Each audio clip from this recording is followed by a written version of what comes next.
السلام عليكم ورحمة الله وبركاته. النهاردة مع فيديو جديد. بص يا صاحبي، في الحالة الغريبة نفس البشرية هي ان الانسان بيخاف من الحاجات اللي مش شايفها اكتر من الحاجات اللي شايفها بعينه.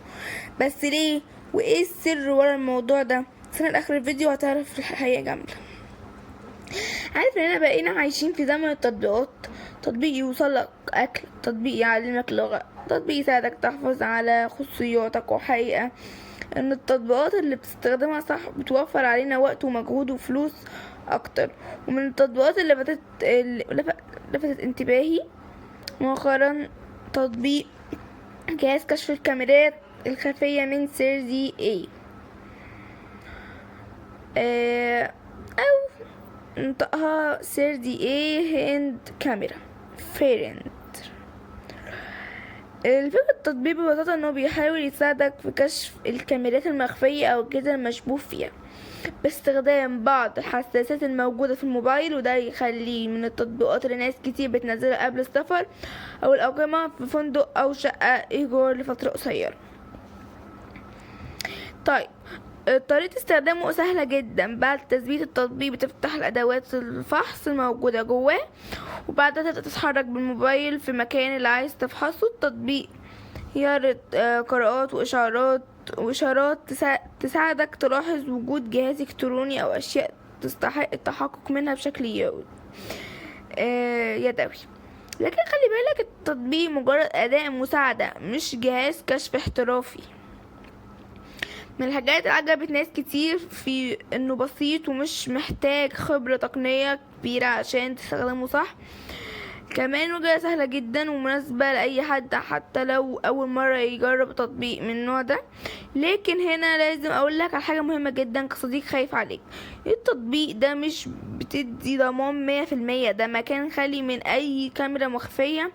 في خبرة ومستخدمون كتير أكدوا ان التطبيق كشف عموما ممكن تنبهك لحاجات معينة، لكنه مش بديل عن فحص حقيقي بعينك او بأدوات متخصصة.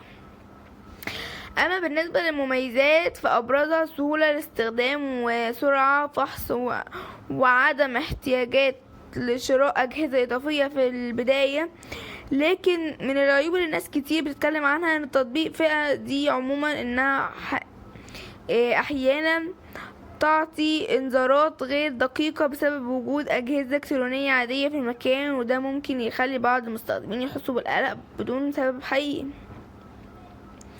ولو بصينا على رأي المستخدمين هنلاقي ان اغلب الاراء الايجابية بتشكر فكرة تطبيق وسهولة استخدامه خصوصا اثناء السفر او الاقامة في مكان جديد. اما الاراء السلبية فاغلبها بتدور حوالين دقة الانتاج او توقعات المستخدمين عالية من التطبيق مقارنة بالاماكن وامكانيات الفعالية لاي موبايل عادي.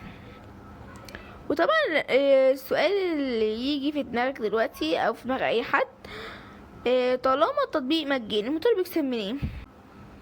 في الاغلب بيكون الربح من اعلانات او مميزات مدفوعة موجودة داخل التطبيق، وده نموذج شائع من معظم التطبيقات المجانية موجودة على متجر الكتروني.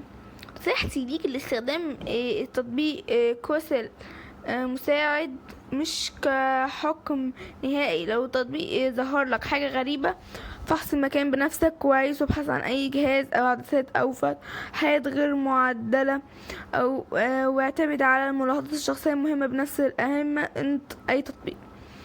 دلوقتي رجع لسبب نبيل الفيديو. ليه الانسان بيخاف من الحاجات اللي مش شايفها؟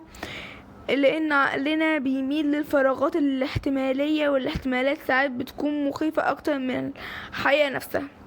عشان كده افضل طريقة للتعامل مع اي قلق هي المعرفة والفحص والتأكد من الخوف ولا التسرع. ولو الفيديو عجبك واستفدت منه متنساش تعمل لايك واشترك في القناة وتفعل الجرس وتكتب في التعليقات هل طبق واستخدمت تطبيقات كشف الكاميرات المخفية وكانت تجربتك عاملة ازاي. اشوفك الفيديو الجاي يا صديقي. سلام.